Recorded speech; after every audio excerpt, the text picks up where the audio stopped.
Vous vous êtes très certainement déjà demandé pourquoi dans l'inconscient populaire, Joseph Staline a plus souvent tendance à bénéficier d'une plus grande mansuétude populaire et médiatique qu'Adolf Hitler. Pourtant, il y a plus de choses qui les unissent que de choses qui les séparent, ce qui n'empêche pas des millions de personnes à travers le monde d'avoir de Staline une vision romantique. Petit récapitulatif. Hitler, c'est, si on prend la fourchette haute, 20 millions de morts directement imputables au nazisme. C'est marrant que c'est toujours les nazis qui ont le mauvais rôle. Ce chiffre n'inclut pas les morts militaires de la Seconde Guerre mondiale, environ 50 millions au total, dont une part significative est imputable à l'agression nazie. Parmi ces 20 millions de morts, il y a l'Holocauste, 6 millions de juifs assassinés dans les camps de concentration, les ghettos et les exécutions de masse. D'autres groupes comme les Roms, les handicapés, les homosexuels ont également été ciblés, avec environ 500 000 à 1 million de morts supplémentaires. Les victimes civiles des territoires occupés, les politiques d'occupation brutale, les massacres, notamment en Europe de l'Est, et les famines délibérées, exemple le blocus de Leningrad, ont causé des millions de morts, estimés entre 7 et 10 millions, incluant Polonais, Ukrainiens, Biélorusses, etc. Prisonniers de guerre, environ 3 millions de prisonniers de guerre soviétiques sont morts dans des camps nazis en raison de mauvais traitements, de famine ou d'exécutions. Autre répression, les opposants politiques, résistants et autres groupes persécutés, témoins de Jéhovah, communistes, etc., représentent plusieurs centaines de milliers de morts. Staline, si on prend en considération la fourchette haute, c'est également 20 millions de morts. Purge et répression, 1930-1953. Les grandes purges, 1936-1938, ont entraîné l'exécution d'environ 600 000 à 1 million de personnes, membres du parti, intellectuels, militaires, etc.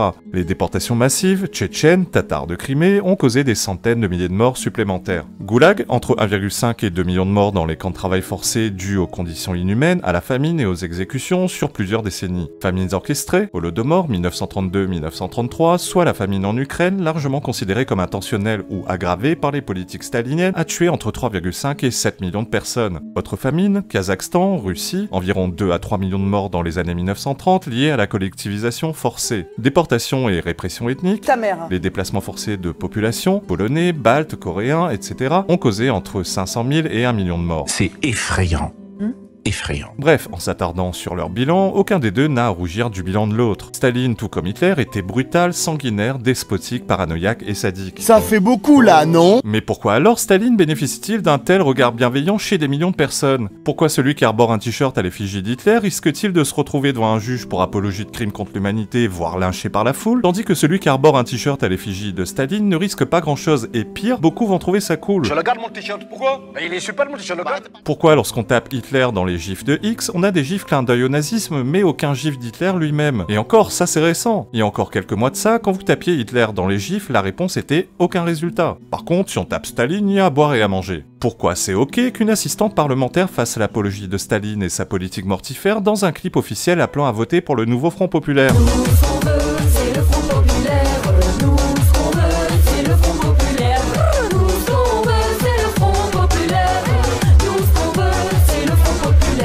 Oui, la meuf en rouge, c'est Mathilde Caillard, assistante parlementaire de la meuf avec une tête de toxico, Alma Dufour, députée de la France Insoumise. Mathilde Caillard, rappelez-vous, c'était ça. Pas de retraité, sur une planète muette, retraite, vivant, même combat. Eh bien, la perception différente de Staline et Hitler dans l'opinion publique et les médias s'explique par plusieurs facteurs historiques, idéologiques et culturels. Staline est associé au communisme, une idéologie qui, malgré ses dérives, a été perçue par certains comme porteuse d'idéaux égalitaires et anticapitalistes. Hitler, en revanche, incarne le nazisme, une idéologie unanimement condamnée pour son racisme, son antisémitisme et son ultranationalisme. Le communisme a conservé une certaine légitimité intellectuelle dans certains cercles, ce qui peut atténuer les critiques envers Staline. Une dictature, c'est quand les gens sont communistes. Déjà, qu'ils ont froid, avec des chapeaux gris et des chaussures à fermeture éclair. Staline, en tant que leader de l'URSS, était un partenaire clé des forces alliées contre l'Allemagne nazie. La victoire de l'URSS a contribué à une image de Staline comme figure nécessaire dans la lutte contre Hitler, éclipsant partiellement ses crimes. Hitler, en tant qu'instigateur du conflit et responsable de l'Holocauste, est universellement vu comme l'antagoniste principal. Les crimes de Staline, purges, famines comme l'Holodomor, les goulags, étaient souvent dirigés contre des groupes internes ou perçus comme des ennemis de classe, ce qui pouvait être rationalisé par certains comme des excès révolutionnaires.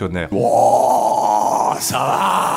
Les crimes de Hitler, notamment l'Holocauste, étaient systématiquement racistes et visaient l'extermination de groupes entiers, juifs, roms, etc., ce qui est perçu comme plus abject moralement parlant. Après la guerre, l'URSS a continué à promouvoir une vision héroïque de Staline, influençant les récits dans les pays sous son influence. Par contraste, la condamnation du nazisme a été immédiate et sans équivoque en Occident. Les crimes de Staline ont été moins médiatisés et moins documentés visuellement que ceux d'Hitler. L'Holocauste, avec ses images de camps de concentration, a marqué durablement les consciences. De plus, certaines figures figures intellectuelles ou artistiques en Occident ont flirté avec le communisme, contribuant à une certaine indulgence envers Staline. De tout notre cœur, nous proclamons notre amour ardent pour Staline et nous l'assurons de notre confiance inébranlable. Dans certains pays, notamment en Russie et dans d'anciennes républiques soviétiques, Staline est parfois vu comme un symbole de puissance nationale et de modernisation malgré ses atrocités. Cette nostalgie n'existe pas pour Hitler, dont l'héritage est universellement rejeté, sauf à la marge. L'argument le plus fréquent des gens de gauche pour distinguer Staline et Hitler est le fait que les motivations du premier n'étaient pas raciales ou antisémites. Oui, et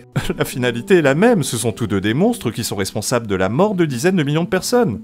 C'est censé changer quelque chose que Staline n'ait pas été motivé par le racisme et l'antisémitisme? D'ailleurs, selon les historiens, vers la fin de son règne, Staline avait viré clairement antisémite pur jus. Un autre argument encore plus délirant que j'ai souvent entendu, c'est le fait que Staline ne soit pas allé envahir d'autres pays qui n'étaient pas impérialistes en gros, contrairement à Hitler. Et le partage de la Pologne lors du pacte germano-soviétique de 1939 entre l'Allemagne nazie et l'URSS, c'est quoi du coup? Et le partage de l'Allemagne vaincue entre les Alliés, c'est quoi? Et le partage de Berlin, c'est quoi? Et l'URSS, tiens, c'est quoi déjà? Staline n'a pas eu besoin d'aller envahir 150 pays pour constituer un empire puisqu'il avait déjà un empire, celui légué par les bolcheviks à la mort de Lénine. Bref, notons que cette mansuétude est relative et varie selon les contextes. Dans de nombreux milieux, Staline est également dénoncé comme un tyran responsable de millions de morts. La différence de perception est donc plus une question de degré et de contexte historique que d'une absolution totale. Quoi qu'il en soit, je n'aurais aimé vivre ni sous le régime nazi, ni sous le régime communiste. Ah ouais, c'est sûr. Ce privilège rouge ne se constate pas que pour le cas de Staline. Tout comme pour Staline, personne ne vous regardera de travers si vous vous promenez avec ce t-shirt-là dans les rues. Mao Zedong, dirigeant de la République populaire de Chine entre 1949 et 1976, est pourtant reconnu responsable direct de la mort de 40 millions de personnes pour les estimations basses et 80 millions pour les estimations hautes. C'est énorme.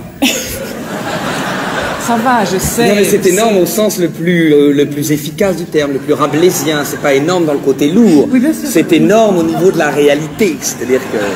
Même chose quand Mélenchon rend hommage à la disparition de Fidel Castro, dont les estimations hautes font état de 120 000 morts directement imputables à sa politique répressive et sanguinaire, et aux conséquences économiques de sa politique communiste ayant entraîné famine et taux de mortalité infantile élevés. Bien entendu, les gauchistes vous expliqueront que ouin c'est la faute de l'embargo américain. Si l'embargo américain a joué un rôle significatif sur la pauvreté et la mortalité à Cuba, c'est bel et bien la politique de Castro qui en est la cause majeure. Faut arrêter de raconter n'importe quoi à un moment. Certains gauchistes tentent même le désormais traditionnel sophisme de la double faute pour détourner l'attention. Ouais, ça va, hein, vous les droitards, vous vénérez bien Napoléon, c'est-à-dire un impérialiste sanguinaire, esclavagiste et raciste. Ça, disons-le tout de suite, ce sont de grosses conneries, pour ne pas dire du révisionnisme. Analyser les choix de Napoléon de rétablir l'esclavage en 1802 à travers le prisme de notre vision moderne est absurde et anachronique. Les historiens s'accordent à dire que les raisons pour lesquelles Napoléon a rétabli l'esclavage sont essentiellement économiques. La main-d'œuvre nécessaire à la culture du sucre, du café et du coton étant les esclaves. La pression des colons blancs, ruinés par l'abolition de l'esclavage, mais aussi à la concurrence internationale, notamment celle de la Grande-Bretagne, principal empire colonial rival de la France, qui elle n'avait pas aboli l'esclavage. Il est faux de qualifier Napoléon de raciste au sens moderne du terme, ce dernier n'ayant jamais formulé une idéologie raciste. Il est même connu pour avoir promu des idées issues des Lumières comme l'égalité devant la loi dans le code civil. J'entends aussi parfois que Napoléon aurait été un impérialiste sanguinaire au même titre qu'Hitler.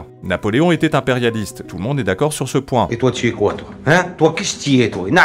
Néanmoins, des historiens soutiennent que les conquêtes de Napoléon étaient en partie une réponse aux coalitions européennes, notamment britanniques, autrichiennes et russes, qui cherchaient à contenir la France révolutionnaire, puis napoléonienne. Dans ce sens, son expansionnisme pourrait être vu comme une stratégie défensive pour sécuriser la France. Cruel et sanguinaire? Là encore, il faut l'inscrire dans son contexte. Les guerres napoléoniennes s'inscrivent dans une période de conflit généralisé, prolongeant les guerres révolutionnaires françaises. La violence était courante dans les guerres de l'époque, et d'autres dirigeants, comme les généraux russes ou britanniques, employaient des tactiques similaires. Napoléon n'était pas exceptionnel dans sa brutalité par rapport à ses contemporains. Son intelligence instinctive. Napoléon était avant tout un stratège militaire pragmatique, motivé par des objectifs politiques et géopolitiques, non par une cruauté gratuite. Ses campagnes visaient à consolider le pouvoir français et à contrer les coalitions européennes, pas à infliger des souffrances pour le plaisir. Par exemple, il préférait des victoires rapides comme à Austerlitz en 1805 pour minimiser les pertes prolongées. Napoléon est aussi connu pour ses réformes progressistes comme le code civil qui promouvait l'égalité devant la loi. Il montrait parfois de la clémence, par exemple en épargnant les prisonniers ou en intégrant des ennemis vaincus dans son administration. Bref, cela contraste avec l'image d'un tyran assoiffé de sang. Avec du recul, Napoléon ne semble pas avoir été autre chose qu'un chef de guerre de son époque qui agissait en chef de guerre, donc cet argument typiquement gauchiste, c'est de la merde comme le reste. Je ne suis pas disposé, je vous le dis tout de suite, à subir le terrorisme intellectuel venu d'une gauche que je considère comme moralement et intellectuellement décadent.